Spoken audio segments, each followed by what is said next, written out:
Imagine a war so devastating, it was called the Great War. A war to end all wars, but instead of bringing lasting peace, it planted the seeds for an even greater conflict. World War I didn't just end with treaties and handshakes. It created wounds so deep that they festered into World War II, the deadliest conflict in human history. To understand how one led to the other, let's step back to 1919. The Treaty of Versailles had just been signed, officially ending World War I. But this wasn't just a peace treaty. It was a punishment. Germany was forced to accept full blame for the war, pay staggering reparations, $33 billion in today's money, and surrender vast territories. Imagine being blamed for a group project that everyone failed and then being told to pay for all of it. That's how Germany felt: humiliated, bitter, and financially crushed. The economic consequences were catastrophic. Germany's economy collapsed under the weight of reparations, and by the early 1920s, hyperinflation had made their currency worthless. People carried wheelbarrows of money to buy bread. Can you picture the despair of waking up one day to find your life savings couldn't buy a loaf of bread? This humiliation became fuel for resentment, and that resentment was a ticking time bomb. But Germany wasn't alone in chaos. The Austro-Hungarian and Ottoman empires had collapsed, leaving Europe with a patchwork of new unstable nations. Countries like Czechoslovakia, Poland, and Yugoslavia struggled to maintain unity amidst ethnic tensions. Meanwhile, in Russia, the Bolshevik Revolution gave birth to the Soviet Union, introducing a new ideological battle: communism versus capitalism. The world was reeling, searching for stability, and in the midst of this uncertainty, charismatic but dangerous leaders began to rise. One of them was Adolf Hitler. Hitler didn't emerge out of nowhere. He was a product of Germany's anger and despair.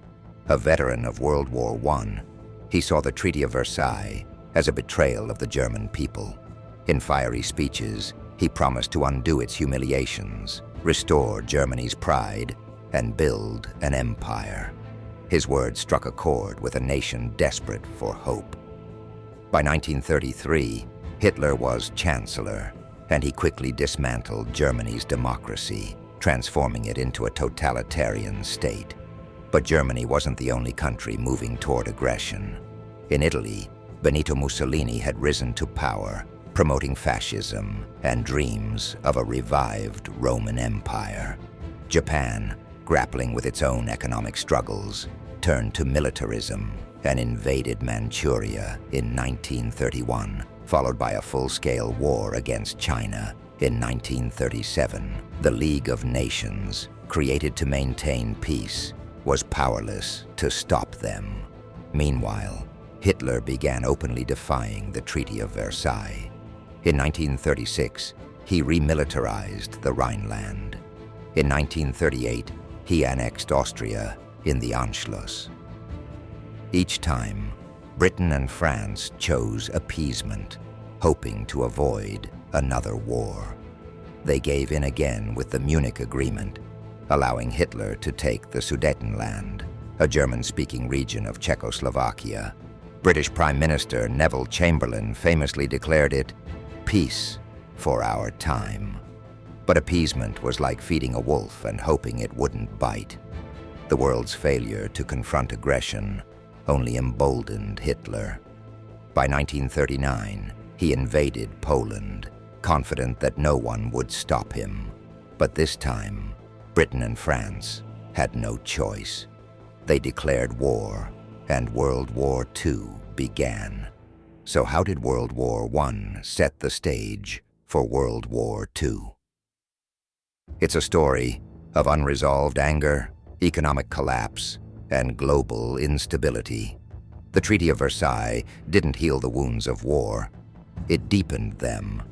The League of Nations lacked the power to enforce peace.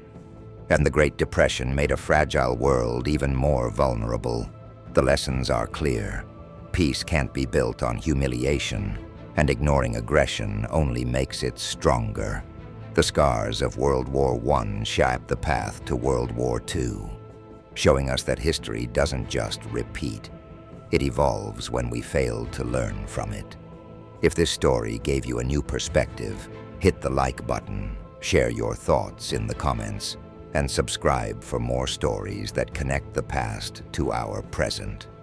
Together, let's make sure history serves as a guide, not a warning.